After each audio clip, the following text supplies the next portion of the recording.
ਅੱਜ ਦੂਸਰਾ ਪਸਾ ਹੈ। ਇਸ ਸਮੇਂ ਦੁਨੀਆ ਭਰ ਵਿੱਚ ਸਾਡੇ ਸਾਰੇ ਭਰਾ ਅਤੇ ਭੈਣਾਂ ਪਵਿੱਤਰ ਕੈਲੰਡਰ ਦੇ ਅਨੁਸਾਰ ਦੂਸਰੇ ਮਹੀਨੇ ਵਿੱਚ ਪਸਾ ਮਨਾ ਰਹੇ ਹਨ। ਅੱਜ ਅਸੀਂ ਜੀਵਨ ਦੇ ਬਿਰਛ ਦਾ ਸੱਚ ਇਸ ਵਿਸ਼ੇ ਦੇ ਅਧੀਨ ਦੂਸਰੇ ਮਹੀਨੇ ਦੇ ਪਸਾ ਦਾ ਅਰਥ ਲੱਭਾਂਗੇ। ਪਸਾ ਦੇ ਪਰਵ ਦੇ ਸੱਚ ਵਿੱਚ ਜੀਵਨ ਦੇ ਬਿਰਛ ਦਾ ਇੱਕ ਮਹੱਤਵਪੂਰਨ ਅਰਥ ਹੈ ਜਿਸ ਨੂੰ ਸਮਝਣ ਦੀ ਜ਼ਰੂਰਤ ਹੈ। ਅਸੀਂ ਮਹਿਸੂਸ ਕਰ ਸਕਦੇ ਹਾਂ ਕਿ ਪਰਮੇਸ਼ਵਰ ਨੇ ਉਹਨਾਂ ਨੂੰ ਜੋ ਪਵਿੱਤਰ ਕੈਲੰਡਰ ਦੇ ਅਨੁਸਾਰ ਪਹਿਲੇ ਮਹੀਨੇ ਵਿੱਚ ਪਹਿਲੇ ਫਸਾ ਨੂੰ ਨਹੀਂ ਮਨਾ ਸਕੇ, ਇੱਕ ਮਹੀਨੇ ਬਾਅਦ ਫਸਾ ਮਨਾਉਣ ਦੇ ਲਈ ਇੱਕ ਹੋਰ ਮੌਕਾ ਕਿਉਂ ਦਿੱਤਾ ਹੈ? ਮਨੁੱਖ ਜਾਤੀ ਨੂੰ ਬਚਾਉਣ ਦੇ ਲਈ ਪਰਮੇਸ਼ਵਰ ਇਸ ਧਰਤੀ ਤੇ ਆਏ। 2000 ਸਾਲ ਪਹਿਲਾਂ ਯੀਸ਼ੂ ਦੇ ਨਾਮ ਨਾਲ ਪਰਮੇਸ਼ਵਰ ਸਰੀਰ ਵਿੱਚ ਧਰਤੀ ਤੇ ਆਏ ਸੀ ਅਤੇ ਅੰਤਿਮ ਦਿਨਾਂ ਵਿੱਚ ਪਵਿੱਤਰ ਆਤਮਾ ਦੇ ਦਿਨਾਂ ਵਿੱਚ ਪਰਮੇਸ਼ਵਰ ਆਤਮਾ ਤੇ ਲਾੜੀ ਦੇ ਰੂਪ ਵਿੱਚ ਦੁਬਾਰਾ ਧਰਤੀ ਉੱਤੇ ਆਏ। ਫਿਰ ਪਰਮੇਸ਼ਵਰ ਧਰਤੀ ਉੱਤੇ ਕਿਉਂ ਆਏ ਅਤੇ ਅਸੀਂ ਪਸਾ ਦਾ ਸੱਚ ਜਾਣੀਏ ਇਸ ਤਰ੍ਹਾਂ ਉਹ ਕਿਉਂ ਚਾਹੁੰਦੇ ਸੀ? ਜਦੋਂ ਅਸੀਂ ਅਦਨ ਦੇ ਬਾਗ ਦੇ ਇਤਿਹਾਸ ਨੂੰ ਦੇਖਦੇ ਹਾਂ ਤਾਂ ਅਸੀਂ ਭਲੇ ਅਤੇ ਬੁਰੇ ਦੇ ਗਿਆਨ ਦੇ ਬਿਰਛ ਅਤੇ ਜੀਵਨ ਦੇ ਬਿਰਛ ਨਾਲ ਸਾਰੇ ਸੱਚ ਦੇ ਕਾਰਨਾਂ ਨੂੰ ਲੱਭ ਸਕਦੇ ਹਾਂ। ਇਸ ਕਾਰਨ ਦੇ ਬਾਰੇ ਕਿ ਮਨੁੱਖ ਪਾਪੀ ਬਣ ਗਏ ਅਤੇ ਉਹਨਾਂ ਨੂੰ ਅਦਨ ਦੇ ਬਾਗ ਵਿੱਚੋਂ ਕੱਢਿਆ ਗਿਆ ਸੀ। ਬਾਈਬਲ ਕਹਿੰਦੀ ਹੈ ਕਿਉਂਕਿ ਆਦਮ ਅਤੇ ਹਵਾ ਨੇ ਭਲੇ ਅਤੇ ਬੁਰੇ ਦੇ ਗਿਆਨ ਦੇ ਬਿਰਛ ਤੋਂ ਫਲ ਖਾਧਾ ਤਾਂ ਪਾਪ ਸ਼ੁਰੂ ਹੋਇਆ। ਮਤੀ ਅਧਿਆਇ 13 ਦੇ ਵਚਨਾਂ ਦੇ ਅਨੁਸਾਰ ਅਸੀਂ ਦੇਖ ਸਕਦੇ ਹਾਂ ਕਿ ਉਹਨਾਂ ਸਾਰੀਆਂ ਚੀਜ਼ਾਂ ਨੂੰ ਦ੍ਰਿਸ਼ਟਾਂਤਾਂ ਵਿੱਚ ਲਿਖਿਆ ਗਿਆ ਸੀ। ਆਦਮ ਅਤੇ ਹਵਾ ਦੇ ਪਾਪ ਤੋਂ ਪਤਾ ਚੱਲਦਾ ਹੈ ਕਿ ਅਸੀਂ ਸਵਰਗ ਵਿੱਚ ਸ਼ੈਤਾਨ ਦੁਆਰਾ ਪਰਤਾਏ ਜਾਣ ਤੇ ਪਰਮੇਸ਼ਵਰ ਦੇ ਹੁਕਮ ਦਾ ਉਲੰਘਣ ਕੀਤਾ ਸੀ ਅਤੇ ਸਾਨੂੰ ਬਾਹਰ ਕਰ ਦਿੱਤਾ ਗਿਆ ਸੀ। ਇਹ ਆਦਮ ਅਤੇ ਹਵਾ ਦੇ ਦੁਆਰਾ ਪਰਮੇਸ਼ਵਰ ਸਾਡੇ ਆਤਮਿਕ ਹਾਲਾਤ ਦਿਖਾਉਣਾ ਚਾਹੁੰਦੇ ਸੀ। ਤਾਂ ਫਿਰ ਪਸਾ ਮਨੁੱਖਾਂ ਦੇ ਲਈ ਇੰਨਾ ਮਹੱਤਵਪੂਰਨ ਕਿਉਂ ਹੈ? ਅੱਜ ਪਸਾ ਦੁਨੀਆ ਦੇ ਲੋਕਾਂ ਦੇ ਲਈ ਇੱਕ ਸਧਾਰਨ ਦਿਨ ਹੈ। ਉਹਨਾਂ ਨੂੰ ਅਹਿਸਾਸ ਨਹੀਂ ਹੈ ਕਿ ਅੱਜ ਕਿੰਨਾ ਮਹੱਤਵਪੂਰਨ ਦਿਨ ਹੈ। ਉਹ ਨਹੀਂ ਜਾਣਦੇ ਕਿ ਜੋ ਲੋਕ ਇਸ ਦਿਨ ਨੂੰ ਨਹੀਂ ਮਨਾਉਂਦੇ ਉਹ ਪਰਮੇਸ਼ਵਰ ਦੇ ਲੋਕਾਂ ਵਿੱਚੋਂ ਨਸ਼ਟ ਕੀਤੇ ਜਾਣਗੇ। ਇਸ ਤਰ੍ਹਾਂ ਉਸ ਸਮੇਂ ਹੁੰਦਾ ਹੈ ਜਦੋਂ ਉਹ ਅਦਨ ਦੇ ਬਾਗ ਦੇ ਭਲੇ ਅਤੇ ਬੁਰੇ ਦੇ ਗਿਆਨ ਦੇ ਬਿਰਛ ਅਤੇ ਜੀਵਨ ਦੇ ਬੀਜ ਦੇ ਬਾਰੇ ਸੱਚ ਨੂੰ ਨਹੀਂ ਸਮਝਦੇ। ਆਓ ਅਸੀਂ ਯਸ਼ਾਇਆ ਅਧਿਆਇ 34 ਨੂੰ ਦੇਖੀਏ। ਯਸ਼ਾਇਆ 34 ਵਚਨ 16 ਕਹਿੰਦਾ ਹੈ, ਯਹੋਵਾ ਦੀ ਪੁਸਤਕ ਵਿੱਚੋਂ ਭਾਲ ਕੇ ਪੜ੍ਹੋ, ਬਾਈਬਲ ਤੋਂ ਭਾਲ ਕੇ ਪੜ੍ਹੋ। ਇਹਨਾਂ ਵਿੱਚੋਂ ਇੱਕ ਵੀ ਘੱਟ ਨਾ ਹੋਵੇਗੀ, ਕਿਸੇ ਨੂੰ ਆਪਣੇ ਨਰ ਦੀ ਕਮੀ ਨਾ ਹੋਵੇਗੀ। ਕਿਉਂ ਜੋ ਮੇਰੇ ਹੀ ਮੂੰਹ ਨੇ ਇਹ ਹੁਕਮ ਦਿੱਤਾ ਹੈ ਅਤੇ ਉਸੇ ਦੇ ਆਤਮਾ ਨੇ ਉਹਨਾਂ ਨੂੰ ਇਕੱਠਾ ਕੀਤਾ ਹੈ। ਪਰਮੇਸ਼ਵਰ ਦੇ ਵਚਨਾਂ ਦਾ ਆਪਣਾ ਜੋੜਾ ਹੈ। ਜੋੜੇ ਵਚਨਾਂ ਦੇ ਦੁਆਰਾ ਅਸੀਂ ਪਰਮੇਸ਼ਵਰ ਦੀ ਇੱਛਾ ਨੂੰ ਲੱਭ ਸਕਦੇ ਹਾਂ। ਇਸ ਲਈ ਯੀਸ਼ੂ ਨੇ ਕਿਹਾ ਕਿ ਸਾਰੀਆਂ ਚੀਜ਼ਾਂ ਦ੍ਰਿਸ਼ਟਾਂਤਾਂ ਨਾਲ ਸੰਬੰਧਿਤ ਹਨ। ਆਓ ਅਧਿਆਇ 13 ਦੇ ਨਾਲ ਜਾਰੀ ਰੱਖਦੇ ਹਾਂ। ਵਚਨ 34, ਇਹ ਸਾਰੀਆਂ ਗੱਲਾਂ ਯੀਸ਼ੂ ਨੇ ਲੋਕਾਂ ਨੂੰ ਦ੍ਰਿਸ਼ਟਾਂਤਾਂ ਵਿੱਚ ਸੁਣਾਈਆਂ ਅਤੇ ਬਿਨਾਂ ਦ੍ਰਿਸ਼ਟਾਂਤ ਉਹ ਉਹਨਾਂ ਨਾਲ ਨਹੀਂ ਸੀ ਬੋਲਦਾ ਤਾਂ ਜਿਹੜਾ ਬਚਨ ਨਬੀ ਨੇ ਆਖਿਆ ਸੀ ਉਹ ਪੂਰਾ ਹੋਵੇ ਕਿ ਮੈਂ ਦ੍ਰਿਸ਼ਟਾਂਤਾਂ ਵਿੱਚ ਆਪਣਾ ਮੂੰਹ ਖੋਲਾਂਗਾ, ਮੈਂ ਉਹਨਾਂ ਗੱਲਾਂ ਨੂੰ ਉਚਾਰਾਂਗਾ ਜਿਹੜੀਆਂ ਸੰਸਾਰ ਦੇ ਮੁੱਢੋਂ ਗੁਪਤ ਰਹੀਆਂ ਹਨ। ਸੰਸਾਰ ਦੇ ਮੁੱਢੋਂ ਕੁਝ ਇਸ ਤਰ੍ਹਾਂ ਹੈ ਜੋ ਪਰਮੇਸ਼ਵਰ ਨੇ ਗੁਪਤ ਰੱਖਿਆ ਹੈ ਅਤੇ ਬਾਈਬਲ ਕਹਿੰਦੀ ਹੈ ਪਰਮੇਸ਼ਵਰ ਗੁਪਤ ਰਹੀਆਂ ਗੱਲਾਂ ਨੂੰ ਦ੍ਰਿਸ਼ਟਾਂਤ ਦੇ ਇਸਤੇਮਾਲ ਨਾਲ ਪ੍ਰਗਟ ਕਰਨਗੇ। ਬਾਈਬਲ ਦੀਆਂ 66 ਕਿਤਾਬਾਂ ਵਿੱਚੋਂ ਸੰਸਾਰ ਦਾ ਮੁੱਢ ਕਿਸ ਕਿਤਾਬ ਵਿੱਚ ਹੈ? ਇਹ ਉਤਪਤ ਦੀ ਕਿਤਾਬ ਹੈ ਜਿਸ ਵਿੱਚ ਮੁੱਢ ਦੇ ਸਾਰੇ ਕੰਮ ਸ਼ਾਮਿਲ ਹਨ। ਉਤਪਤ ਦੇ ਸਾਰੇ ਵਚਨਾਂ ਵਿੱਚੋਂ ਆਓ ਅਸੀਂ ਭਲੇ ਅਤੇ ਬੁਰੇ ਦੇ ਗਿਆਨ ਦੇ ਬਿਰਛ ਅਤੇ ਜੀਵਨ ਦੇ ਬਿਰਛ ਬਾਰੇ ਸੱਚਾਈ ਦਾ ਪਤਾ ਲਗਾਈਏ ਜੋ ਪਸਾ ਨਾਲ ਸੰਬੰਧਿਤ ਹੈ। ਆਓ ਅਸੀਂ ਉਤਪਤ ਅਧਿਆਇ 2 ਵਚਨ 16 ਤੇ ਨਜ਼ਰ ਪਾਈਏ। ਤਾਂ ਯਹੋਵਾ ਪਰਮੇਸ਼ਵਰ ਨੇ ਆਦਮੀ ਨੂੰ ਆਗਿਆ ਦਿੱਤੀ ਕਿ ਬਾਗ ਦੇ ਹਰ ਬਿਰਛ ਤੋਂ ਤੂੰ ਨਿਸੰਗ ਖਾਈ, ਪਰ ਭਲੇ ਬੁਰੇ ਦੀ ਸਿਆਣ ਦੇ ਬਿਰਛ ਤੋਂ ਤੂੰ ਨਾ ਖਾਈ, ਕਿਉਂ ਜੋ ਜਿਸ ਦਿਨ ਤੂੰ ਉਸ ਤੋਂ ਖਾਵੇਂ ਤੂੰ ਜ਼ਰੂਰ ਮਰੇਗਾ। ਪਰਮੇਸ਼ਵਰ ਨੇ ਆਦਮ ਨੂੰ ਇਹ ਹੁਕਮ ਦਿੱਤਾ, ਤੂੰ ਭਲੇ ਜਾਂ ਬੁਰੇ ਦੇ ਗਿਆਨ ਦਾ ਫਲ ਕਦੀ ਨਾ ਖਾਈਂ, ਕਿਉਂਕਿ ਜਿਸ ਦਿਨ ਤੂੰ ਉਸ ਦਾ ਫਲ ਖਾਵੇਂਗਾ ਉਸ ਦਿਨ ਪੱਕਾ ਮਰ ਜਾਵੇਂਗਾ। ਪਰਮੇਸ਼ਵਰ ਨੇ ਕਿਹਾ, ਤੂੰ ਭਲੇ ਜਾਂ ਬੁਰੇ ਦੇ ਗਿਆਨ ਦੇ ਬਿਰਛ ਨੂੰ ਛਕ ਕੇ ਸਾਰੇ ਬਿਰਛਾਂ ਦਾ ਫਲ ਨਿਸੰਗ ਖਾ ਸਕਦਾ ਹੈ। ਪਰ ਸ਼ੈਤਾਨ ਨੇ ਹਵਾ ਨੂੰ ਪਰਮੇਸ਼ਵਰ ਦੀ ਇੱਛਾ ਦੇ ਵਿਰੁੱਧ ਜਾਣ ਦਾ ਲਾਲਚ ਦਿੱਤਾ। ਉਤਪਤ ਅਧਿਆਇ 3 ਵਚਨ ਇੱਕ ਕਹਿੰਦਾ ਹੈ, ਸੱਪ ਸਭ ਜੰਗਲੀ ਜਾਨਵਰਾਂ ਨਾਲੋਂ ਜਿਨ੍ਹਾਂ ਨੂੰ ਯਹੋਵਾ ਪਰਮੇਸ਼ਵਰ ਨੇ ਬਣਾਇਆ ਸੀ ਚਾਤਰ ਸੀ, ਅਤੇ ਉਸਨੇ ਉਸ ਤੀਵੀ ਨੂੰ ਆਖਿਆ, ਭਲਾ ਪਰਮੇਸ਼ਵਰ ਨੇ ਸੱਚਮੁੱਚ ਆਖਿਆ ਹੈ ਕਿ ਬਾਗ ਦੇ ਕਿਸੇ ਬਿਰਛ ਤੋਂ ਤੁਸੀਂ ਨਾ ਖਾਓ। ਤੀਵੀ ਨੇ ਸੱਪ ਨੂੰ ਆਖਿਆ ਕਿ ਬਾਗ ਦੇ ਬਿਰਛਾਂ ਦੇ ਫਲ ਤਾਂ ਅਸੀਂ ਖਾਂਦੇ ਹਾਂ, ਪਰ ਜਿਹੜਾ ਬਿਰਛ ਬਾਗ ਦੇ ਵਿਚਕਾਰ ਹੈ ਉਸ ਦੇ ਫਲ ਤੋਂ ਪਰਮੇਸ਼ਵਰ ਨੇ ਆਖਿਆ ਤੁਸੀਂ ਨਾ ਖਾਓ, ਨਾ ਉਹਨੂੰ ਹੱਥ ਲਾਓ, ਅਜਿਹਾ ਨਾ ਹੋਵੇ ਕਿ ਤੁਸੀਂ ਮਰ ਜਾਓ। ਪਰ ਸੱਪ ਨੇ ਤੀਵੀ ਨੂੰ ਆਖਿਆ ਕਿ ਤੁਸੀਂ ਕਦੀ ਨਾ ਮਰੋਗੇ। ਸ਼ੈਤਾਨ ਉਸ ਨੂੰ ਲਾਲਚ ਦਿੰਦਾ ਰਿਹਾ।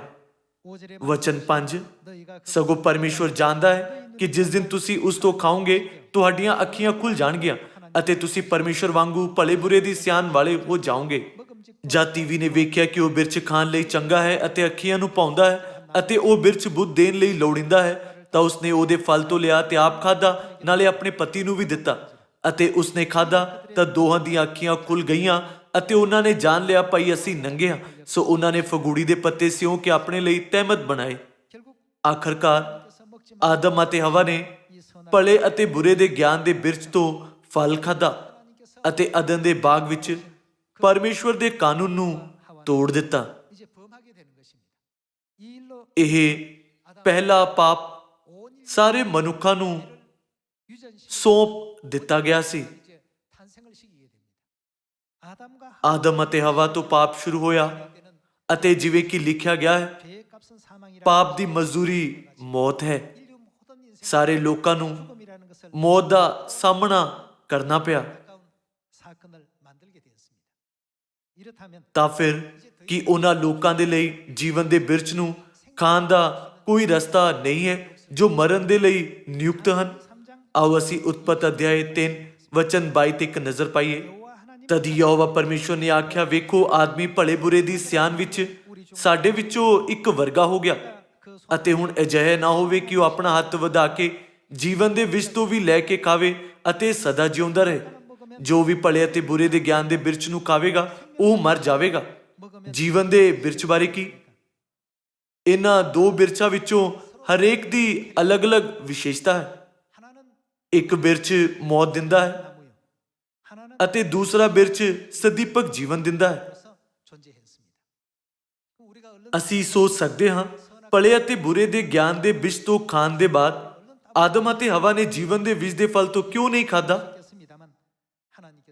ਪਰ ਪਰਮੇਸ਼ਵਰ ਨੇ ਪਾਪੀਆਂ ਨੂੰ ਜੀਵਨ ਦੇ ਵਿਸ਼ ਦੇ ਨੇੜੇ ਨਾ ਆਉਣ ਦਿੱਤਾ। ਦੂਸਰੇ ਸ਼ਬਦਾਂ ਵਿੱਚ ਆਦਮ ਅਤੇ ਹਵਾ ਦੇ ਪਾਪ ਕਰਨ ਤੋਂ ਪਹਿਲਾਂ ਉਹ ਆਜ਼ਾਦੀ ਨਾਲ ਜੀਵਨ ਦੇ ਬਿਰਛ ਦੇ ਨੇੜੇ ਆ ਸਕਦੇ ਸੀ, ਪਰ ਉਹਨਾਂ ਦੇ ਪਾਪ ਕਰਨ ਦੇ ਬਾਅਦ ਜੀਵਨ ਦੇ ਵਿਸ਼ ਦਾ ਰਾਹ ਬੰਦ ਕਰ ਦਿੱਤਾ ਗਿਆ। ਆਓ ਅਸੀਂ ਵਚਨ 22 ਵੇਖੀਏ। ਤਦ ਯਹੋਵਾ ਪਰਮੇਸ਼ਵਰ ਨੇ ਆਖਿਆ, ਵੇਖੋ ਆਦਮੀ ਭਲੇ ਬੁਰੇ ਦੀ ਸਿਆਣ ਵਿੱਚ ਸਾਡੇ ਵਿੱਚੋਂ ਇੱਕ ਵਰਗਾ ਹੋ ਗਿਆ, ਅਤੇ ਹੁਣ ਅਜਿਹਾ ਨਾ ਹੋਵੇ ਕਿ ਉਹ ਆਪਣਾ ਹੱਥ ਵਧਾ ਕੇ ਜੀਵਨ ਦੇ ਬਿਰਛ ਤੋਂ ਵੀ ਲੈ ਕੇ ਖਾਵੇ ਅਤੇ ਸਦਾ ਜਿਉਂਦਾ ਰਹੇ। ਸੋ ਯਹੋਵਾ ਪਰਮੇਸ਼ਵਰ ਨੇ ਉਹਨੂੰ ਅਦਨ ਦੇ ਬਾਗੋਂ ਕੱਢ ਦਿੱਤਾ ਤਾਂ ਜੋ ਉਹ ਉਸ ਜ਼ਮੀਨ ਨੂੰ ਵਾਹੇ ਜਿਸ ਤੋਂ ਉਹ ਕੱਢਿਆ ਗਿਆ ਸੀ। ਸੋ ਉਸਨੇ ਆਦਮੀ ਨੂੰ ਕੱਢ ਦਿੱਤਾ ਅਤੇ ਉਸਨੇ ਅਦਨ ਦੇ ਬਾਗ ਦੇ ਚੜ੍ਹਦੇ ਪਾਸੇ ਦੂਤਾਂ ਨੂੰ ਅਤੇ ਚੁਪਾਸੇ ਘੁੰਮਣ ਵਾਲੇ ਖੰਡੇ ਦੀ ਲਸ਼ਕ ਨੂੰ ਰੱਖਿਆ ਤਾਂ ਜੋ ਉਹ ਜੀਵਨ ਦੇ ਬਿਰਛ ਦੇ ਰਾਹ ਦੀ ਕੀ ਕਰਨ? ਰਾਖੀ ਕਰਨ।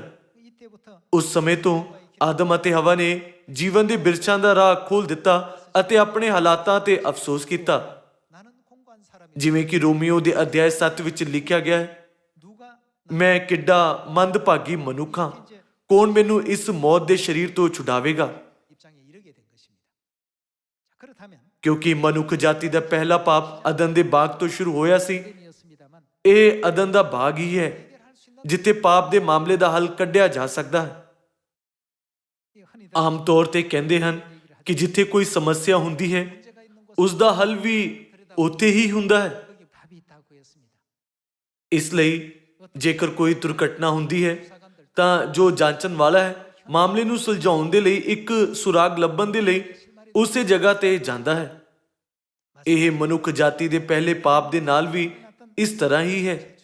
ਹਲ ਅਦਨ ਦੇ ਬਾਗ ਵਿੱਚ ਰੱਖਿਆ ਗਿਆ ਹੈ। ਜਿੱਥੇ ਪਾਪ ਹੋਇਆ, ਉਹਨਾਂ ਸਾਰਿਆਂ ਮਨੁੱਖਾਂ ਦੇ ਲਈ ਜੋ ਮਰਨ ਦੇ ਲਈ ਨਿਯੁਕਤ ਸੀ, ਪਰਮੇਸ਼ਵਰ ਨੇ ਉਹਨਾਂ ਦੇ ਸਦੀਪਕ ਜੀਵਨ ਦੇ ਲਈ ਇੱਕ ਬਿਰਛ ਨੂੰ ਰੱਖਿਆ ਹੈ। ਇਹ ਬਿਰਛ ਕੀ ਹੈ? ਇਹ ਜੀਵਨ ਦਾ ਬਿਰਛ ਹੈ। ਇਹ ਉਤਪਤੀ ਪੁਸਤਕ ਵਿੱਚ ਲਿਖਿਆ ਗਿਆ ਹੈ। ਜੇਕਰ ਤੁਸੀਂ ਇਸ ਨੂੰ ਖਾਂਦੇ ਹੋ ਤਾਂ ਤੁਹਾਡੇ ਕੋਲ ਸਦੀਪਕ ਜੀਵਨ ਹੋਵੇਗਾ। ਪਰਮੇਸ਼ਵਰ ਜੀਵਨ ਦੇ ਬਿਰਛ ਦੇ ਦ੍ਰਿਸ਼ਟਾਂਤ ਦਾ ਇਸਤੇਮਾਲ ਕਰਕੇ ਕੀ ਪ੍ਰਗਟ ਕਰਨਾ ਚਾਹੁੰਦੇ ਹਨ? ਜੇਕਰ ਅਸੀਂ ਜੀਵਨ ਦੇ ਬਿਰਛ ਦੀ ਅਸਲੀਅਤ ਨੂੰ ਜਾਣਦੇ ਹਾਂ ਤਾਂ ਅਸੀਂ ਪਾਪਾਂ ਤੋਂ ਮੁਕਤ ਹੋ ਜਾਵਾਂਗੇ ਅਤੇ ਸਦੀਪਕ ਜੀਵਨ ਦੇ ਸ਼ਾਨਦਾਰ ਰਾਹ ਤੇ ਚੱਲਾਂਗੇ। ਪਰਮੇਸ਼ਵਰ ਜੀਵਨ ਦੇ ਇਸ ਵਿਸ਼ ਦੇ ਦੁਆਰਾ ਕੀ ਪ੍ਰਗਟ ਕਰਨਾ ਚਾਹੁੰਦੇ ਹਨ? ਆਓ ਅਸੀਂ ਉਸ ਦੇ ਜੋੜੇ ਵਚਨਾਂ ਨੂੰ ਲੱਭੀਏ। ਆਓ ਅਸੀਂ ਯਹੂਨਾ ਅਧਿਆਇ 6 ਵਚਨ 52 ਦੇਖੀਏ। ਇਸ ਲਈ ਯਹੂਦੀ ਆਪਸ ਵਿੱਚ ਇਹ ਕਹਿ ਕੇ ਬਹਿਸਣ ਲੱਗੇ, ਜੋ ਇਹ ਆਪਣਾ ਮਾਸ ਕਿੱਕਰ ਸਾਨੂੰ ਖਾਣ ਲਈ ਦੇ ਸਕਦਾ ਹੈ? ਤਦ ਯੀਸ਼ੂ ਨੇ ਉਹਨਾਂ ਨੂੰ ਆਖਿਆ, ਮੈਂ ਤੁਹਾਨੂੰ ਸੱਚ-ਸੱਚ ਆਖਦਾ ਹਾਂ, ਜੇ ਤੁਸੀਂ ਮਨੁੱਖ ਦੇ ਪੁੱਤਰ ਦਾ ਮਾਸ ਨਾ ਖਾਓ ਅਤੇ ਉਹਦਾ ਲਹੂ ਨਾ ਪੀਓ ਤਾਂ ਤੁਹਾਡੇ ਵਿੱਚ ਕੀ ਨਹੀਂ? ਜਿਉਣ ਨਹੀਂ ਹੈ। ਵਚਨ 54, ਜੋ ਕੋਈ ਮੇਰਾ ਮਾਸ ਖਾਂਦਾ ਅਤੇ ਮੇਰਾ ਲਹੂ ਪੀਂਦਾ ਹੈ, ਸਦੀਪਕ ਜਿਉਣ ਉਸੇ ਦਾ ਹੈ। ਅਦਨ ਦੇ ਬਾਗ ਵਿੱਚ ਜੋ ਜੀਵਨ ਦੇ ਬੀਜ ਦਾ ਫਲ ਖਾ ਕੇ ਸਦੀਪਕ ਜੀਵਨ ਪ੍ਰਾਪਤ ਕਰ ਸਕਦੇ ਸੀ, ਪਰ ਯੀਸ਼ੂ ਨੇ ਯਹੂਨਾ ਦੇ 6 ਵਚਨ 54 ਵਿੱਚ ਕਿਹਾ, ਜੋ ਕੋਈ ਮੇਰਾ ਮਾਸ ਖਾਂਦਾ ਅਤੇ ਮੇਰਾ ਲਹੂ ਪੀਂਦਾ ਹੈ, ਸਦੀਪਕ ਜੀਵਨ ਉਸੇ ਦਾ ਹੈ। ਸਦੀਪਕ ਜੀਵਨ ਨਾ ਸਿਰਫ ਆਦਮ ਅਤੇ ਹਵਾ ਨੂੰ ਦਿੱਤਾ ਜਾਂਦਾ ਹੈ, ਜਿਨ੍ਹਾਂ ਨੇ ਭਲੇ ਅਤੇ ਬੁਰੇ ਦੇ ਗਿਆਨ ਦੇ ਬੀਜ ਤੋਂ ਫਲ ਖਾਧਾ ਸੀ, ਬਲਕਿ ਸੰਸਾਰ ਦੇ ਸਾਰੇ ਲੋਕਾਂ ਦੇ ਲਈ ਵੀ ਹੈ। ਗੱਲ ਇਹ ਹੈ ਕਿ ਸਦੀਪਕ ਜੀਵਨ ਸਾਰੇ ਲੋਕਾਂ ਨੂੰ ਦਿੱਤਾ ਜਾਵੇਗਾ। ਇਸ ਦਾ ਮਤਲਬ ਹੈ ਕਿ ਗੁਆਚੇ ਹੋਏ ਸਵਰਗ ਨੂੰ ਦੁਬਾਰਾ ਸਥਾਪਿਤ ਕੀਤਾ ਜਾਵੇਗਾ। ਯੀਸ਼ੂ ਨੇ ਕਿਹਾ, ਜੋ ਕੋਈ ਮੇਰਾ ਮਾਸ ਖਾਂਦਾ ਤੇ ਮੇਰਾ ਲਹੂ ਪੀਂਦਾ ਹੈ, ਸਦੀਪਕ ਜੀਵਨ ਉਸੇ ਦਾ ਹੈ ਅਤੇ ਮੈਂ ਅੰਦੇ ਦਿਨ ਉਹਨੂੰ ਜਿਉਂਦਾ ਉਠਾਵਾਂਗਾ। ਵਚਨ 55, ਕਿਉਂਕਿ ਮੇਰਾ ਮਾਸ ਸੱਚਮੁੱਚ ਖਾਣ ਦੀ ਅਤੇ ਮੇਰਾ ਲਹੂ ਸੱਚਮੁੱਚ ਪੀਣ ਦੀ ਵਸਤੂ ਹੈ। ਜੋ ਮੇਰਾ ਮਾਸ ਖਾਂਦਾ ਤੇ ਮੇਰਾ ਲਹੂ ਪੀਂਦਾ ਹੈ, ਸੋ ਮੇਰੇ ਵਿੱਚ ਰਹਿੰਦਾ ਅਰ ਮੈਂ ਉਸ ਵਿੱਚ। ਜਿਸ ਤਰ੍ਹਾਂ ਜਿਉਂਦੇ ਪਿਤਾ ਨੇ ਮੈਨੂੰ ਭੇਜਿਆ ਤੇ ਮੈਂ ਪਿਤਾ ਦੇ ਕਾਰਨ ਜਿਉਂਦਾ, ਉਸੇ ਤਰ੍ਹਾਂ ਜਿਹੜਾ ਮੈਨੂੰ ਖਾਂਦਾ ਹੈ, ਸੋ ਮੇਰੇ ਕਾਰਨ ਜੀਏਗਾ। ਅਦਨ ਦੇ ਬਾਗ ਵਿੱਚ ਜਦੋਂ ਉਹ ਜੀਵਨ ਦੇ ਬੀਜ ਤੋਂ ਖਾਂਦੇ ਸੀ, ਤਦ ਉਹ ਸਦੀਪਕ ਜੀਵਨ ਪਾ ਸਕਦੇ ਸੀ। ਯਹੂਨਾ ਦੀ ਖੁਸ਼ਖਬਰੀ ਵਿੱਚ ਯੀਸ਼ੂ ਨੇ ਕਿਹਾ, ਜੋ ਕੋਈ ਮੇਰੇ ਵਿੱਚੋਂ ਖਾਏ ਉਹ ਸਦਾ ਜਿਉਂਦਾ ਰਹੇਗਾ। ਇਹਨਾਂ ਦੋ ਵਚਨਾਂ ਦੀ ਤੁਲਨਾ ਕਰਦੇ ਹੋਏ ਅਸੀਂ ਸਮਝ ਸਕਦੇ ਹਾਂ ਕਿ ਯੀਸ਼ੂ ਜੀਵਨ ਦੇ ਬੀਜ ਦੀ ਅਸਲੀਅਤ ਦੇ ਰੂਪ ਵਿੱਚ ਦਿਖਾਈ ਦਿੰਦੇ ਹਨ। ਜੇਕਰ ਲੋਕ ਸਿਰਫ ਯੀਸ਼ੂ ਵਿੱਚੋਂ ਖਾਂਦੇ ਹਨ, ਜੋ ਅਦਨ ਦੇ ਬਾਗ ਵਿੱਚ ਜੀਵਨ ਦੇ ਬੀਜ ਦੀ ਅਸਲੀਅਤ ਹੈ, ਉਹ ਸਾਰੇ ਮੌਤ ਤੋਂ ਮੁਕਤ ਹੋ ਸਕਦੇ ਹਨ ਅਤੇ ਪਾਪਾਂ ਦੀ ਮਾਫੀ ਅਤੇ ਸਦੀਪਕ ਜੀਵਨ ਪਾ ਸਕਦੇ ਹਨ। ਯੀਸ਼ੂ ਨੇ ਕਿਹਾ, ਜੋ ਮੈਨੂੰ ਖਾਏਗਾ ਉਹ ਮੇਰੇ ਕਰਕੇ ਜਿਉਂਦਾ ਰਹੇਗਾ। ਪਰ ਸਵਾਲ ਇਹ ਹੈ ਕਿ ਅਸੀਂ ਯੀਸ਼ੂ ਨੂੰ ਕਿਵੇਂ ਖਾ ਸਕਦੇ ਹਾਂ? ਇਹ ਜਾਣਨਾ ਚੰਗਾ ਹੈ ਕਿ ਯੀਸ਼ੂ ਅਦਨ ਦੇ ਬਾਗ ਵਿੱਚ ਜੀਵਨ ਦੇ ਬੀਜ ਦੀ ਅਸਲੀਅਤ ਹੈ, ਪਰ ਮਾਮਲਾ ਇਹ ਹੈ ਕਿ ਅਸੀਂ ਯੀਸ਼ੂ ਨੂੰ ਕਿਵੇਂ ਖਾ ਸਕਦੇ ਹਾਂ। ਆਓ ਅਸੀਂ ਯੀਸ਼ੂ ਦੇ ਮਾਸ ਖਾਣ ਅਤੇ ਉਹਨਾਂ ਦਾ ਲਹੂ ਪੀਣ ਦਾ ਤਰੀਕਾ ਜਾਣੀਏ। ਆਓ ਅਸੀਂ ਮੱਤੀ ਅਧਿਆਇ 26 ਵਚਨ 17 ਦੇਖੀਏ। ਪਤੀਰੀ ਰੋਟੀ ਦੇ ਤਿਉਹਾਰ ਦੇ ਪਹਿਲੇ ਦਿਨ ਚੇਲਿਆਂ ਨੇ ਯੀਸ਼ੂ ਕੋਲ ਆਣ ਕੇ ਆਖਿਆ, ਤੂੰ ਕਿੱਥੇ ਚਾਹੁੰਦਾ ਹੈ ਜੋ ਅਸੀਂ ਤੇਰੇ ਖਾਣ ਲਈ ਪਸਾ ਤਿਆਰ ਕਰੀਏ? ਤਾਂ ਉਹਨੇ ਕਿਹਾ, ਸ਼ਹਿਰ ਵਿੱਚ ਫਲਾਣੇ ਕੋਲ ਜਾ ਕੇ ਉਹਨੂੰ ਕਹੋ, ਭਾਈ ਗੁਰੂ ਆਖਦਾ ਹੈ, ਮੇਰਾ ਵੇਲਾ ਨੇੜੇ ਆ ਗਿਆ, ਮੈਂ ਆਪਣੇ ਚੇਲਿਆਂ ਨਾਲ ਤੇਰੇ ਘਰ ਪਸਾ ਦਾ ਤਿਉਹਾਰ ਕਰਾਂਗਾ। ਚੇਲਿਆਂ ਨੇ ਜਿਸ ਤਰ੍ਹਾਂ ਯੀਸ਼ੂ ਨੇ ਉਹਨਾਂ ਨੂੰ ਹੁਕਮ ਦਿੱਤਾ ਸੀ, ਉਸੇ ਤਰ੍ਹਾਂ ਕੀਤਾ ਤੇ ਪਸਾ ਤਿਆਰ ਕੀਤੀ। ਯੀਸ਼ੂ ਨੇ ਨਾ ਸਿਰਫ ਪਸਾ ਮਨਾਇਆ, ਬਲਕਿ ਆਪਣੇ ਚੇਲਿਆਂ ਨੂੰ ਪਸਾ ਤਿਆਰ ਕਰਨ ਦਾ ਹੁਕਮ ਦਿੱਤਾ। ਦੂਸਰੇ ਸ਼ਬਦਾਂ ਵਿੱਚ ਪਸਾ ਇੰਨਾ ਮਹੱਤਵਪੂਰਨ ਸੀ ਕਿ ਯੀਸ਼ੂ ਨੇ ਆਪਣੇ ਚੇਲਿਆਂ ਨੂੰ ਪਸਾ ਤਿਆਰ ਕਰਨ ਦਾ ਹੁਕਮ ਦਿੱਤਾ। ਉਹਨਾਂ ਨੇ ਉਹਨਾਂ ਨੂੰ ਤਿਆਰ ਕਰਨ ਦਿੱਤਾ ਅਤੇ ਉਹਨਾਂ ਦੇ ਖੁਦ ਦੁਨੀਆ ਦੇ ਸਾਰੇ ਲੋਕਾਂ ਦੇ ਲਈ ਇੱਕ ਉਦਾਹਰਨ ਦੇ ਰੂਪ ਵਿੱਚ ਉਸ ਨੂੰ ਮਨਾਇਆ। ਆਓ 26 ਦੇ ਵਚਨ ਤੇ ਚੱਲਦੇ ਹਾਂ ਅਤੇ ਉਸ ਦ੍ਰਿਸ਼ ਨੂੰ ਦੇਖਦੇ ਹਾਂ ਜਿੱਥੇ ਯੀਸ਼ੂ ਨੇ ਪਸਾ ਖਾਧਾ ਸੀ। ਜਦੋਂ ਖਾ ਰਹੇ ਸਨ ਤਦ ਯੀਸ਼ੂ ਨੇ ਰੋਟੀ ਲਈ ਅਤੇ ਬਰਕਤ ਦੇ ਕੇ ਤੋੜੀ ਅਰ ਚੇਲਿਆਂ ਨੂੰ ਦੇ ਕੇ ਆਖਿਆ, ਲੋ ਖਾਓ, ਇਹ ਮੇਰਾ ਸਰੀਰ ਹੈ। ਉਹਨਾਂ ਨੇ ਪਸਾ ਦੀ ਰੋਟੀ ਨੂੰ ਆਪਣਾ ਸਰੀਰ ਮਤਲਬ ਆਪਣਾ ਮਾਂਸ ਕਿਹਾ। ਵਚਨ 27 ਕਹਿੰਦਾ ਹੈ, ਫਿਰ ਉਹਨੇ ਪਿਆਲਾ ਲੈ ਕੇ, ਪਿਆਲੇ ਵਿੱਚ ਕੀ ਸੀ? ਪਸਾ ਦਾ ਦਾਖਰਸ ਸੀ। ਸ਼ੁਕਰ ਕੀਤਾ ਅਤੇ ਉਹਨਾਂ ਨੂੰ ਦੇ ਕੇ ਆਖਿਆ, ਤੁਸੀਂ ਸਾਰੇ ਇਸ ਵਿੱਚੋਂ ਪੀਓ, ਕਿਉਂ ਜੋ ਨੇਮ ਦਾ ਇਹ ਮੇਰਾ ਉਹ ਲਹੂ ਹੈ ਜਿਹੜਾ ਬਹੁਤਿਆਂ ਦੀ ਖਾਤਰ ਪਾਪਾਂ ਦੀ ਮਾਫੀ ਦੇ ਲਈ ਵਹਾਇਆ ਜਾਂਦਾ ਹੈ।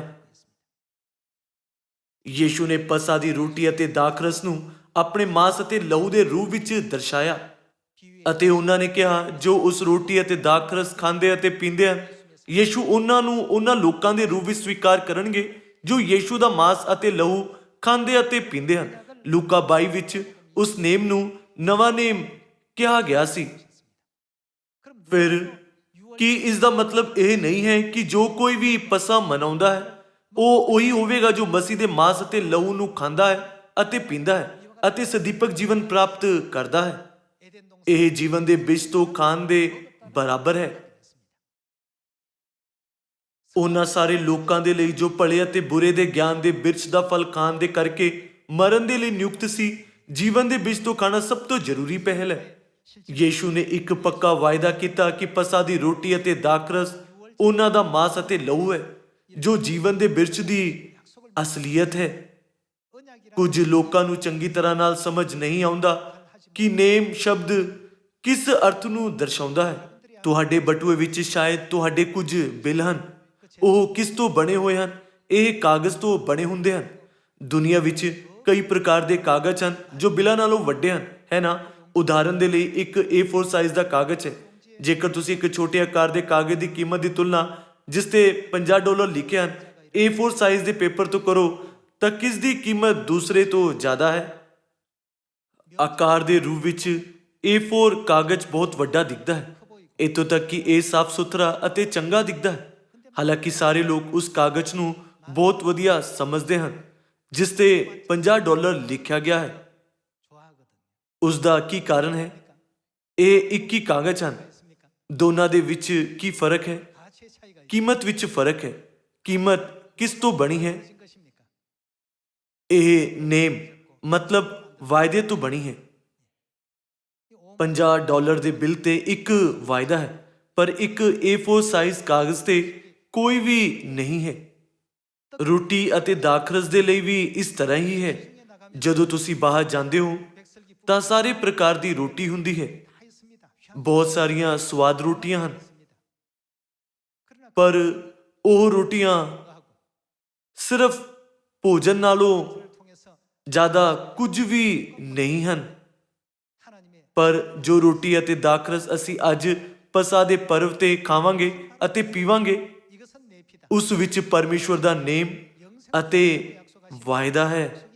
ਪਰਮੇਸ਼ਵਰ ਨੇ ਵਾਅਦਾ ਕੀਤਾ ਹੈ ਕਿ ਜਦੋਂ ਅਸੀਂ ਰੋਟੀ ਖਾਂਦੇ ਅਤੇ ਦਾਖਰਸ ਪੀਂਦੇ ਹਾਂ, ਉਹ ਸਾਨੂੰ ਸਦੀਪਕ ਜੀਵਨ ਦੇਣਗੇ। ਕੁਝ ਲੋਕ ਸੋਚਦੇ ਹਨ ਕਿ ਪਸਾ ਇੱਕ ਇਸ ਤਰ੍ਹਾਂ ਦਾ ਦਿਨ ਹੈ ਜਦੋਂ ਉਹ ਬਸ ਰੋਟੀ ਖਾਂਦੇ ਅਤੇ ਦਾਖਰਸ ਪੀਂਦੇ ਹਨ, ਪਰ ਸਾਨੂੰ ਇਸ ਦਾ ਮਤਲਬ ਪਤਾ ਹੋਣਾ ਚਾਹੀਦਾ ਹੈ।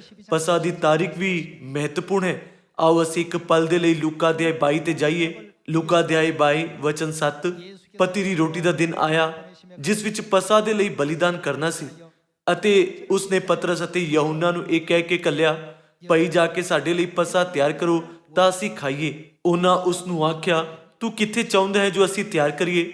ਸਾਰੀਆਂ 4 ਖੁਸ਼ਖਬਰੀ ਦੀਆਂ ਕਿਤਾਬਾਂ ਵਿੱਚ ਯੀਸ਼ੂ ਦੇ ਪਸਾ ਮਨਾਉਣ ਦੇ ਦ੍ਰਿਸ਼ ਰਿਕਾਰਡ ਕੀਤੇ ਗਏ ਹਨ, ਹੈ ਨਾ? ਅਸੀਂ ਸਿਰਫ ਉਹ ਨਹੀਂ ਹਾਂ ਜੋ ਇਸ ਬਾਈਬਲ ਨੂੰ ਪੜ੍ਹਦੇ ਹਨ, ਬਾਕੀ ਸਾਰੇ ਚਰਚ ਵੀ ਇੱਕ ਹੀ ਬਾਈਬਲ ਪੜ੍ਹਦੇ ਹਨ। ਪਸਾ ਤਿਆਰ ਕਰੋ, ਮੈਂ ਪਸਾ ਦਾ ਪਰਵ ਮਨਾਉਣ ਜਾ ਰਿਹਾ। ਇਹ ਸਾਰਾ ਪ੍ਰਗਟਾਵਾ ਹਰੇਕ ਬਾਈਬਲ ਵਿੱਚ ਪਾਇਆ ਜਾਂਦਾ ਹੈ। ਇੱਕ ਵੀ ਵਾਕਾਂਸ਼ ਮੈਂ ਪਸਾ ਦਾ ਪਰਵ ਮਨਾਉਣ ਜਾ ਰਿਹਾ ਕਿਸੇ ਵੀ ਬਾਈਬਲ ਵਿੱਚ ਦਰਜ ਕੀਤਾ ਗਿਆ ਹੈ। ਅੰਗਰੇਜ਼ੀ ਬਾਈਬਲ, ਯੂਨਾਨੀ ਮੁੱਢ ਬਾਈਬਲ ਅਤੇ ਕੋਰੀਆ ਦੀ ਬਾਈਬਲ ਅਤੇ ਆਦਿ। ਆਓ ਅਸੀਂ ਵਚਨ 7 ਦੇਖੀਏ। ਪੱਤੀ ਰੋਟੀ ਦਾ ਦਿਨ ਆਇਆ ਜਿਸ ਵਿੱਚ ਪਸਾ ਦੇ ਲਈ ਬਲੀਦਾਨ ਕਰਨਾ ਸੀ, ਅਤੇ ਉਸਨੇ ਪਤਰਸ ਅਤੇ ਯਹੂਨਾ ਨੂੰ ਇਹ ਕਹਿ ਕੇ ਘੱਲਿਆ, ਪਤਰਸ ਅਤੇ ਯਹੂਨਾ ਯੀਸ਼ੂ ਦੇ ਚੇਲਿਆਂ ਵਿੱਚੋਂ ਸਭ ਤੋਂ ਹੁਸ਼ਿਆਰ ਹਨ। ਭਈ ਜਾ ਕੇ ਸਾਡੇ ਲਈ ਪਸਾ ਤਿਆਰ ਕਰੋ ਤਾਂ ਅਸੀਂ ਖਾਈਏ। ਉਹਨਾਂ ਉਸ ਨੂੰ ਆਖਿਆ, ਤੂੰ ਕਿੱਥੇ ਚਾਹੁੰਦਾ ਹੈ ਜੋ ਅਸੀਂ ਤਿਆਰ ਕਰੀਏ? ਉਸਨੇ ਉਹਨਾਂ ਨੂੰ ਆਖਿਆ, ਵੇਖੋ, ਜਾਂ ਤੁਸੀਂ ਸ਼ਹਿਰ ਵਿੱਚ ਵੜੋਗੇ ਤਾਂ ਇੱਕ ਮਨੁੱਖ ਪਾਣੀ ਦਾ ਘੜਾ ਚੁੱਕਿਆ ਤੁਹਾਨੂੰ ਮਿਲੇਗਾ। ਉਹ ਜਿਸ ਘਰ ਵਿੱਚ ਜਾਵੇ ਉਹਦੇ ਮਗਰ ਜਾਇਓ ਅਤੇ ਘਰ ਦੇ ਮਾਲਕ ਨੂੰ ਕਹਿਓ, ਭਾਈ ਗੁਰੂ ਜੀ ਤੈਨੂੰ ਆਖਦਾ ਹੈ, ਉਹ ਉਤਾਰੇ ਦਾ ਥਾਂ ਕਿੱਥੇ ਹੈ ਜਿੱਥੇ ਮੈਂ ਆਪਣੇ ਚੇਲਿਆਂ ਸਣੇ ਪਸਾ ਖਾਵਾਂ? ਉਹ ਤੁਹਾਨੂੰ ਇੱਕ ਵੱਡਾ ਚੁਬਾਰਾ ਫਰਸ਼ ਵਿਛਿਆ ਹੋਇਆ ਵਿਖਾਵੇਗਾ, ਉੱਥੇ ਤਿਆਰ ਕਰੋ। ਸੋ ਉਹਨਾਂ ਜਾ ਕੇ ਜਿਹੋ ਜਿਹਾ ਉਸਨੇ ਉਹਨਾਂ ਨੂੰ ਦੱਸਿਆ ਸੀ ਤਿਹੋ ਜਿਹਾ ਡਿੱਠਾ ਅਤੇ ਪਸਾ ਤਿਆਰ ਕੀਤੀ। ਜਾਂ ਘੜੀ ਆ ਪਹੁੰਚੀ ਤਾਂ ਉਹ ਖਾਣ ਬੈਠਾ। ਇੱਥੇ ਘੜੀ ਕਿਸ ਨੂੰ ਦਰਸਾਉਂਦਾ ਹੈ? ਪਸਾ ਮਨਾਉਣ ਦੀ ਘੜੀ। ਅਤੇ ਰਸੂਲ ਉਹਦੇ ਨਾਲ ਬੈਠੇ। ਉਸਨੇ ਉਹਨਾਂ ਨੂੰ ਕਿਹਾ ਕਿ ਮੈਂ ਵੱਡੀ ਇੱਛਾ ਨਾਲ ਚਾਹਿਆ ਜੋ ਆਪਣੇ ਕਸ਼ਟ ਭੋਗਣ ਤੋਂ ਪਹਿਲਾਂ ਇਹ ਪਸਾ ਤੁਹਾਡੇ ਨਾਲ ਖਾਵਾਂ। ਇੱਥੋਂ ਤੱਕ ਕਿ 4 ਖੁਸ਼ਖਬਰੀ ਦੀਆਂ ਕਿਤਾਬਾਂ ਵਿੱਚ ਯੀਸ਼ੂ ਨੇ ਸ਼ਾਇਦ ਹੀ ਕਦੀ ਕਿਹਾ, ਮੈਂ ਵੱਡੀ ਇੱਛਾ ਨਾਲ ਚਾਹਿਆ। ਇਹ ਯੀਸ਼ੂ ਦਾ ਇੱਕ ਦੁਰਲਭ ਲਫ਼ਜ਼ ਹੈ। ਪਰ ਪਸਾ ਦਾ ਪਰਬ ਮਨਾਉਣ ਦੇ ਬਾਰੇ ਯੀਸ਼ੂ ਨੇ ਕਿਹਾ, ਮੈਂ ਵੱਡੀ ਇੱਛਾ ਨਾਲ ਚਾਹਿਆ। ਕਾਰਨ ਇਹ ਹੈ ਕਿ ਸਾਰੇ ਲੋਕਾਂ ਦੇ ਲਈ ਜੋ ਭਲੇ ਅਤੇ ਬੁਰੇ ਦੇ ਗਿਆਨ ਦੇ ਬਿਰਛ ਤੋਂ ਖਾਣ ਕਰਕੇ ਮਰਨ ਦੇ ਲਈ ਨਿਯੁਕਤ ਹੈ, ਇੱਕੋ ਇੱਕ ਸੱਚ ਜੋ ਉਹਨਾਂ ਨੂੰ ਉਹਨਾਂ ਦੇ ਪਾਪਾਂ ਤੋਂ ਮੁਕਤ ਕਰ ਸਕਦਾ ਹੈ, ਉਹ ਪਸਾ ਹੈ। ਜਿਸ ਦਿਨ ਪਰਮੇਸ਼ਵਰ ਜੀਵਨ ਦੇ ਬਿਰਛ ਦਾ ਰਾਹ ਖੋਲ੍ਹਦੇ ਹਨ, ਉਹ ਪਸਾ ਦਾ ਦਿਨ ਹੈ। ਅਤੇ ਇਸ ਲਈ ਉਸ ਦਿਨ ਯੀਸ਼ੂ ਨੇ ਕਿਹਾ, ਮੈਂ ਵੱਡੀ ਇੱਛਾ ਨਾਲ ਚਾਹਿਆ ਕਿ ਇਹ ਪਸਾ ਤੁਹਾਡੇ ਨਾਲ ਖਾਵਾਂ। ਆਓ ਅਸੀਂ ਇੱਕ ਵਾਰ ਫਿਰ ਤੋਂ ਸਮਝੀਏ ਕਿ ਯੀਸ਼ੂ ਨੇ ਇਸ ਨੂੰ ਕਿਉਂ ਉਤਸੁਕਤਾ ਨਾਲ ਮਨਾਉਣਾ ਚਾਹਿਆ। ਆਓ ਵਚਨ 19 ਤੇ ਚੱਲਦੇ ਹਾਂ। ਤਾਂ ਉਸਨੇ ਰੋਟੀ ਲਈ ਅਤੇ ਸ਼ੁਕਰ ਕਰਕੇ ਤੋੜੀ ਅਤੇ ਇਹ ਕਹਿ ਕੇ ਉਹਨਾਂ ਨੂੰ ਦਿੱਤੀ ਕਿ ਇਹ ਮੇਰਾ ਸਰੀਰ ਹੈ ਜੋ ਤੁਹਾਡੇ ਬਦਲੇ ਦਿੱਤਾ ਜਾਂਦਾ ਹੈ। ਯੀਸ਼ੂ ਨੇ ਪਸਾ ਦੀ ਰੋਟੀ ਨੂੰ ਕਿਸ ਨਾਲ ਦਰਸਾਇਆ? ਮਤੀ ਅਤੇ ਲੂਕਾ ਵਿੱਚ ਯੀਸ਼ੂ ਨੇ ਕਿਹਾ, ਇਹ ਮੇਰਾ ਸਰੀਰ ਹੈ, ਮਤਲਬ ਮੇਰਾ ਮਾਸ ਹੈ। ਮੇਰੀ ਯਾਦਗਾਰੀ ਲਈ ਇਹ ਕਰਿਆ ਕਰੋ। ਭਰਾਵੋ ਅਤੇ ਭੈਣੋ, ਯੀਸ਼ੂ ਨੇ ਸਾਨੂੰ ਇਸ ਦੇ ਬਾਰੇ ਕੀ ਹੁਕਮ ਦਿੱਤਾ? ਕਿ ਯੀਸ਼ੂ ਨੇ ਸਾਨੂੰ ਇਹ ਕਰਨ ਦਾ ਹੁਕਮ ਦਿੱਤਾ ਜਾਂ ਅਣਡਿੱਠਾ ਕਰਨ ਦਾ? ਇਹ ਕਰਿਆ ਕਰੋ। ਅਤੇ ਖਾਣ ਦੇ ਪਿੱਛੋਂ ਇਸੇ ਤਰ੍ਹਾਂ ਉਸਨੇ ਪਿਆਲਾ ਦੇ ਕੇ ਕਿਹਾ। ਉਹਨਾਂ ਨੇ ਪਸਾ ਦੇ ਦਾਖਰਸ ਨਾਲ ਭਰਿਆ ਹੋਇਆ ਪਿਆਲਾ ਚੱਕਿਆ ਅਤੇ ਕਿਹਾ, ਇਹ ਪਿਆਲਾ ਮੇਰੇ ਲਹੂ ਵਿੱਚ ਜੋ ਤੁਹਾਡੇ ਲਈ ਵਹਾਇਆ ਜਾਂਦਾ ਹੈ, ਨਵਾਂ ਨੇਮ ਹੈ। ਸਾਰੇ ਲੋਕਾਂ ਦੇ ਲਈ ਜੋ ਭਲੇ ਅਤੇ ਬੁਰੇ ਦੇ ਗਿਆਨ ਦੇ ਬੀਜ ਤੋਂ ਖਾਣ ਕਰਕੇ ਪਾਪ ਵਿੱਚ ਬੰਨੇ ਗਏ ਹਨ। ਯੀਸ਼ੂ ਨੇ ਪਸਾ ਦੀ ਘੋਸ਼ਣਾ ਕੀਤੀ ਅਤੇ ਕਿਹਾ ਕਿ ਉਹ ਉਹਨਾਂ ਨੂੰ ਇਸ ਦੇ ਬਾਰੇ ਸਿਖਾਉਣਗੇ। ਉਹਨਾਂ ਨੇ ਸਾਰੇ ਲੋਕਾਂ ਦੇ ਲਈ ਇਸ ਦੇ ਬਾਰੇ ਨਮੂਨਾ ਦਿਖਾਇਆ ਹੈ ਨਾ। ਇਹ ਇੱਕ ਵਾਰ ਦੀ ਘਟਨਾ ਨਹੀਂ ਹੈ। ਇਹ ਸਿਰਫ ਯੀਸ਼ੂ ਦੇ ਪਹਿਲੀ ਵਾਰ ਆਉਣ ਦੇ ਸਮੇਂ ਹੀ ਨਹੀਂ ਮਨਾਇਆ ਜਾਣਾ ਚਾਹੀਦਾ, ਪਰ ਸਾਨੂੰ ਇਹ ਪਸਾ ਦਾ ਪਰਵ ਕਦੋਂ ਤੱਕ ਮਨਾਉਣਾ ਚਾਹੀਦਾ ਹੈ? ਜਦੋਂ ਤੱਕ ਉਹ ਨਹੀਂ ਆਉਣਗੇ। ਉਹਨਾਂ ਨੇ ਸਾਨੂੰ ਕਿਸੇ ਵੀ ਯੁੱਗ ਵਿੱਚ ਇਸ ਨੂੰ ਮਨਾਉਣ ਦਾ ਹੁਕਮ ਦਿੱਤਾ। ਹਾਲਾਂਕਿ 325 ਈਸਵੀ ਵਿੱਚ ਰੋਮਨ ਸਮਰਾਟ ਕੌਂਸਟੈਂਟਾਈਨ ਦੇ ਕਰਕੇ ਪਸਾ ਨਸ਼ਟ ਹੋਣ ਲੱਗਾ। ਲਗਭਗ 300 ਸਾਲਾਂ ਤੱਕ ਲੋਕਾਂ ਨੇ ਇਸ ਦਾ ਚੰਗੀ ਤਰ੍ਹਾਂ ਨਾਲ ਪਾਲਨ ਕੀਤਾ ਸੀ।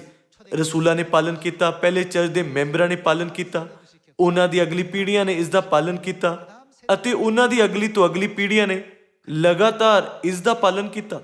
ਮਸੀਹ ਦੀ ਸਿੱਖਿਆ ਲਗਾਤਾਰ ਅਗਲੀ ਪੀੜ੍ਹੀਆਂ ਨੂੰ ਸੌਂਪ ਦਿੱਤੀ ਜਾਂਦੀ ਸੀ। ਪਰ ਫਿਰ 325 ਈਸਵੀ ਵਿੱਚ ਲਗਭਗ 300 ਸਾਲਾਂ ਤੱਕ ਪਾਲਨ ਕਰਨ ਦੇ ਬਾਅਦ ਪਸਾ ਨਸ਼ਟ ਕੀਤਾ ਗਿਆ।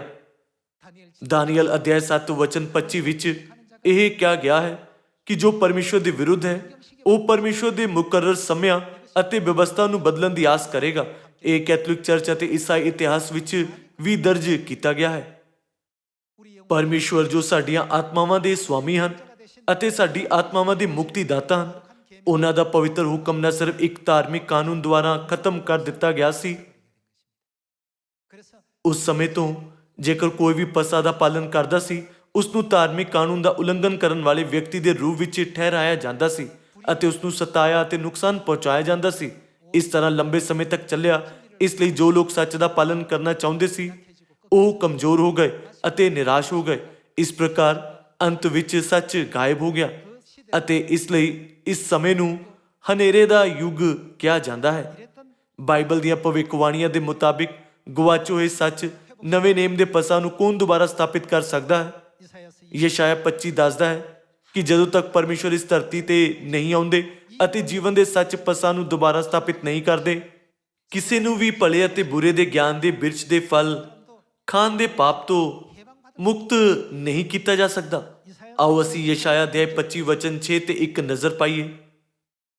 ਇਸੇ ਪਹਾੜ ਤੇ ਸੈਨਾ ਦਾ ਯਹੋਵਾ ਸਾਰੀਆਂ ਲੋਕਾਂ ਲਈ ਮੋਟੀਆਂ ਵਸਤਾਂ ਦਾ ਦਾਊਦ ਕਰੇਗਾ। ਪੁਰਾਣੀਆਂ ਮਦਾਂ ਦੀ ਦਾਊਦ ਕੁੱਦੇ ਸਣੇ ਮੋਟੀਆਂ ਵਸਤਾਂ, ਛਣੀਆਂ ਹੋਈਆਂ ਪੁਰਾਣੀਆਂ ਮਦਾਂ। ਯਸ਼ਾਇਆ ਬਸ ਇਹ ਕਹਿ ਸਕਦਾ ਸੀ ਕਿ ਪਰਮੇਸ਼ਰ ਇੱਕ ਭੋਜ ਤਿਆਰ ਕਰਨਗੇ, ਪਰ ਉਸਨੇ ਕੁਝ ਜ਼ਿਆਦਾ ਸ਼ਬਦ ਜੋੜੇ। ਉਸਨੇ ਕਿਹਾ ਛਣੀਆਂ ਹੋਈਆਂ ਪੁਰਾਣੀਆਂ ਮਦਾਂ। ਇਸੇ ਪਹਾੜ ਤੇ ਸੈਨਾ ਦਾ ਯਹੋਵਾ ਸਾਰੇ ਲੋਕਾਂ ਲਈ ਮੋਟੀਆਂ ਵਸਤਾਂ ਦਾਊਦ ਕਰੇਗਾ। ਪੁਰਾਣੀਆਂ ਮਦਾਂ ਦੀ ਦਾਊਦ, ਗੁੱਦੇ ਸਣੇ ਮੋਟੀਆਂ ਵਸਤਾਂ, ਛਣੀਆਂ ਹੋਈਆਂ ਪੁਰਾਣੀਆਂ ਮਦਾਂ। ਅਤੇ ਇਸ ਪਹਾੜ ਤੇ ਉਸ ਪਰਦੇ ਨੂੰ ਜਪ ਲਵੇਗਾ, ਉਸ ਪਰਦੇ ਨੂੰ ਜਿਹੜਾ ਸਾਰੇ ਲੋਕਾਂ ਦੇ ਉੱਤੇ ਹੈ, ਨਾਲੇ ਉਸ ਕੱਜਰ ਨੂੰ ਜਿਹੜਾ ਸਾਰੀਆਂ ਕੌਮਾਂ ਉੱਤੇ ਲਟਕਦਾ ਹੈ। ਉਹ ਮੌਤ ਨੂੰ ਸਦਾ ਲਈ ਜਪ ਲਵੇਗਾ। ਪਰਮੇਸ਼ਰ ਪੁਰਾਣੀ ਮਦ ਦਾ ਭੋਜ ਤਿਆਰ ਕਰਦੇ ਹਨ ਅਤੇ ਇਸ ਭੋਜ ਦਾ ਮੁੱਖ ਮਕਸਦ ਮੌਤ ਦਾ ਸਦਾ ਦੇ ਲਈ ਨਾਸ਼ ਕਰਨਾ ਹੈ। ਬਾਈਬਲ ਦੀਆਂ 6 ਕਿਤਾਬਾਂ ਵਿੱਚ ਕਿਹੜੇ ਦਾਖਰਸ ਵਿੱਚ ਸਦਾ ਦੇ ਲਈ ਮੌਤ ਦਾ ਨਾਸ਼ ਕਰਨ ਦਾ ਪਰਮੇਸ਼ਵਰ ਦਾ ਵਾਅਦਾ ਹੈ। ਇਹ ਸਿਰਫ ਪਸਾ ਦਾ ਦਾਖਰਸ ਹੈ ਜਿਸ ਵਿੱਚ ਸਦਾ ਦੇ ਲਈ ਮੌਤ ਨੂੰ ਨਸ਼ਟ ਕਰਨ ਦਾ ਪਰਮੇਸ਼ਵਰ ਦਾ ਵਾਅਦਾ ਹੈ। ਛਣੀਆਂ ਹੋਈਆਂ ਪੁਰਾਣੀਆਂ ਮਦਾਂ, ਇਸ ਪ੍ਰਗਟਾਵੇ ਦਾ ਕੀ ਅਰਥ ਹੈ? ਪਸਾ ਦਾ ਸੱਚ ਇਸ ਧਰਤੀ ਤੇ 325 ਈਸਵੀ ਦੇ ਬਾਅਦ ਗਾਇਬ ਹੋ ਗਿਆ ਸੀ ਅਤੇ ਪਿਤਾ ਅਨਸੰਗੋਂਗ ਜੀ ਇਸ ਧਰਤੀ ਤੇ ਫਿਰ ਤੋਂ ਨਵੇਂ ਨੇਮ ਦੇ ਪਸਾ ਨੂੰ ਦੁਬਾਰਾ ਸਥਾਪਿਤ ਕਰਨ ਦੇ ਲਈ, ਮਤਲਬ ਫਿਰ ਤੋਂ ਜੀਵਨ ਦਾ ਰਾਹ ਖੋਲਣ ਦੇ ਲਈ ਆਏ। ਸੱਚ ਨੂੰ ਨਸ਼ਟ ਹੋਏ 1600 ਸਾਲ ਹੋ ਗਏ ਹਨ। ਲੰਬੇ ਸਮੇਂ ਦੇ ਦੌਰਾਨ ਨਵੇਂ ਨੇਮ ਪਸਾ ਦੇ ਸੱਚ ਨੂੰ ਕੋਈ ਨਹੀਂ ਲਿਆਇਆ। ਇਸ ਲਈ ਬਾਈਬਲ ਪਸਾ ਦੇ ਦਾਖਰਸ ਦਾ ਵਰਣਨ ਛਾਨੇ ਹੋਈ ਪੁਰਾਣੀ ਮੱਧ ਦੇ ਰੂਪ ਵਿੱਚ ਕਰਦੀ ਹੈ ਨਾ? ਆਓ ਇੱਕ ਵਾਰ ਫਿਰ ਵਚਨ 8 ਨੂੰ ਦੇਖਦੇ ਹਾਂ। ਛਾਨੀ ਹੋਈ ਪੁਰਾਣੀ ਮੱਧ ਉਹ ਮੱਧ ਹੈ ਜਿਸ ਵਿੱਚ ਮੌਤ ਨੂੰ ਹਮੇਸ਼ਾ ਦੇ ਲਈ ਨਸ਼ਟ ਕਰਨ ਦੀ ਸ਼ਕਤੀ ਹੈ। ਉਹ ਮੌਤ ਨੂੰ ਸਦਾ ਲਈ ਜਪ ਲਵੇਗਾ ਤੇ ਪ੍ਰਭੂ ਯਹੋਵਾ ਸਾਰਿਆਂ ਮੂੰਹਾਂ ਤੋਂ ਹੰਝੂ ਪੂੰਝ ਸੁੱਟੇਗਾ ਅਤੇ ਆਪਣੀ ਪ੍ਰਜਾ ਦੀ ਬਦਨਾਮੀ ਨੂੰ ਸਾਰੀ ਧਰਤੀ ਦੇ ਉੱਤੋਂ ਦੂਰ ਕਰ ਦੇਵੇਗਾ, ਕਿਉਂਕਿ ਇਹ ਯਹੋਵਾ ਦਾ ਬੋਲ ਹੈ। ਉਸ ਦਿਨ ਆਖਿਆ ਜਾਵੇਗਾ, ਬਾਈਬਲ ਵਿੱਚ ਉਸ ਦਿਨ ਅੰਤ ਸਮੇਂ ਨੂੰ ਦਰਸਾਉਂਦਾ ਹੈ। ਉਸ ਦਿਨ ਆਖਿਆ ਜਾਵੇਗਾ, ਵੇਖੋ ਇਹ ਜੋ ਪੁਰਾਣੇ ਮੱਧ ਨਾਲ ਹਮੇਸ਼ਾ ਦੇ ਲਈ ਮੌਤ ਨੂੰ ਨਸ਼ਟ ਕਰ ਦਿੰਦਾ ਹੈ, ਉਹ ਕੌਣ ਹੈ? ਸਾਡਾ ਪਰਮੇਸ਼ਵਰ ਹੈ। ਅਸੀਂ ਕੀ ਕਰਦੇ ਆਏ ਹਾਂ? ਉਹਨੂੰ ਉਡੀਕਦੇ ਸਾਂ ਅਤੇ ਉਹ ਸਾਨੂੰ ਬਚਾਵੇਗਾ। ਇਹ ਯਹੋਵਾ ਹੈ। ਬਹੁਤ ਸਾਰੇ ਲੋਕ ਅੱਜ ਮੁਕਤੀਦਾਤਾ ਨੂੰ ਉਡੀਕ ਰਹੇ ਹਨ। ਮੁਕਤੀਦਾਤਾ ਉਹ ਹੋਣਾ ਚਾਹੀਦਾ ਹੈ ਜੋ ਸਾਡੇ ਲਈ ਅਦਨ ਦੇ ਬਾਗ ਵਿੱਚੋਂ ਗਵਾਚੇ ਹੋਏ ਜੀਵਨ ਦੇ ਬਿਰਛ ਨੂੰ ਲਿਆਉਂਦੇ ਹੈ। ਜੀਵਨ ਦੇ ਬਿਰਛ ਦਾ ਸੱਚ ਕੀ ਹੈ? ਨਵੇਂ ਨੇਮ ਪਸਾ ਦੇ ਸੱਚ ਦੇ ਦੁਆਰਾ ਪਰਮੇਸ਼ਵਰ ਨੇ ਸਾਡੇ ਨਾਲ ਇੱਕ ਨੇਮ ਬੰਨਿਆ ਹੈ। ਤਾਂ ਜੋ ਲੋਕ ਫਸਾ ਨੂੰ ਨਹੀਂ ਮਨਾਉਂਦੇ, ਉਹਨਾਂ ਦੇ ਬਾਰੇ ਬਾਈਬਲ ਕੀ ਕਹਿੰਦੀ ਹੈ? ਇਹ ਕਹਿੰਦੀ ਹੈ ਕਿ ਉਹ ਪਰਮੇਸ਼ਵਰ ਦੇ ਲੋਕਾਂ ਵਿੱਚੋਂ ਨਸ਼ਟ ਕੀਤੇ ਜਾਣਗੇ, ਜਿਵੇਂ ਕਿ ਲਿਖਿਆ ਹੈ, ਅਤੇ ਉਹ ਸਾਨੂੰ ਬਚਾਵੇਗਾ। ਇਹ ਯਹੋਵਾ ਹੈ। ਅਸੀਂ ਉਹਦੀ ਉਡੀਕਦੇ ਸਾਂ। ਅਸੀਂ ਉਹਦੀ ਮੁਕਤੀ ਵਿੱਚ ਖੁਸ਼ੀ ਮਨਾਈਏ ਅਤੇ ਆਨੰਦ ਕਰੀਏ।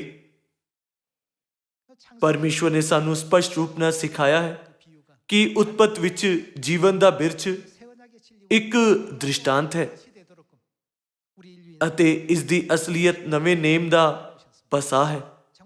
ਜੇਕਰ ਅਸੀਂ ਅਸਲ ਵਿੱਚ ਪਰਮੇਸ਼ਵਰ ਤੇ ਨਿਚਾ ਕਰਦੇ ਹਾਂ ਅਤੇ ਪਰਮੇਸ਼ਵਰ ਦੇ ਲੋਕਾਂ ਦੇ ਰੂਪ ਵਿੱਚ ਸੱਚ ਦੇ ਰਾਹ ਤੇ ਚੱਲਣਾ ਚਾਹੁੰਦੇ ਹਾਂ, ਤਾਂ ਸਾਨੂੰ ਨਵੇਂ ਨੇਮ ਦੇ ਪਸਾ ਨੂੰ ਮਨਾਉਣਾ ਚਾਹੀਦਾ ਹੈ।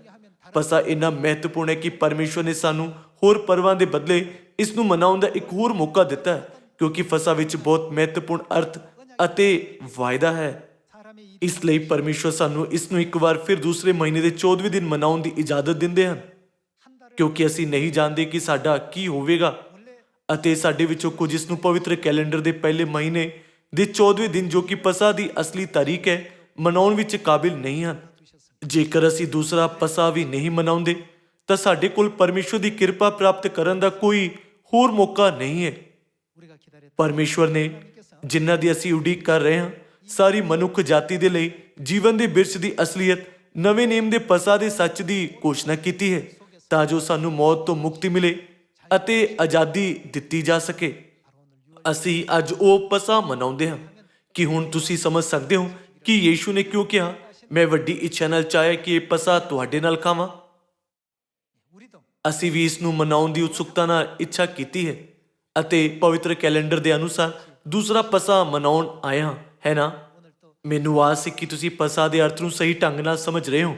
ਇਹ ਸੋਚ ਕੇ ਨਹੀਂ ਕਿ ਅੱਜ ਤੁਸੀਂ ਸਿਰਫ ਪਸਾ ਦੇ ਭੋਜ ਵਿੱਚ ਰੋਟੀ ਦਾ ਇੱਕ ਟੁਕੜਾ ਖਾ ਰਹੇ ਹੋ ਅਤੇ ਦਾਖਰਸ ਪੀ ਰਹੇ ਹੋ, ਪਰ ਇਹ ਕਿ ਤੁਸੀਂ ਰੋਟੀ ਅਤੇ ਦਾਖਰਸ ਵਿੱਚ ਇੱਕ ਹਿੱਸਾ ਲੈ ਰਹੇ ਹੋ ਜਿਸ ਵਿੱਚ ਪਰਮੇਸ਼ਵਰ ਦਾ ਵਾਅਦਾ ਹੈ, ਤਾਂ ਜੋ ਤੁਸੀਂ ਸਾਰੇ ਇਸ ਆਸ਼ੀਸ਼ ਦੂਸਰੇ ਪਸਾ ਦੇ ਪਰਵ ਦੇ ਦੁਆਰਾ ਭਲੇ ਅਤੇ ਬੁਰੇ ਦੇ ਗਿਆਨ ਦੇ ਬੀਜ ਤੋਂ ਖਾਣ ਦੇ ਪਾਪ ਤੋਂ ਮੁਕਤ ਹੋ ਸਕੋ ਅਤੇ ਸਵਰਗ ਵਿੱਚ ਅਨੰਤ ਮੁਕਤੀ ਪ੍ਰਾਪਤ ਕਰ ਸਕੋ। ਹੁਣ ਮੈਂ ਅੱਜ ਦਾ ਉਪਦੇਸ਼ ਇੱਥੇ ਹੀ ਖਤਮ ਕਰਨਾ ਚਾਹੁੰਦਾ ਹਾਂ। ਤੁਹਾਡਾ ਬਹੁਤ ਬਹੁਤ ਧੰਨਵਾਦ।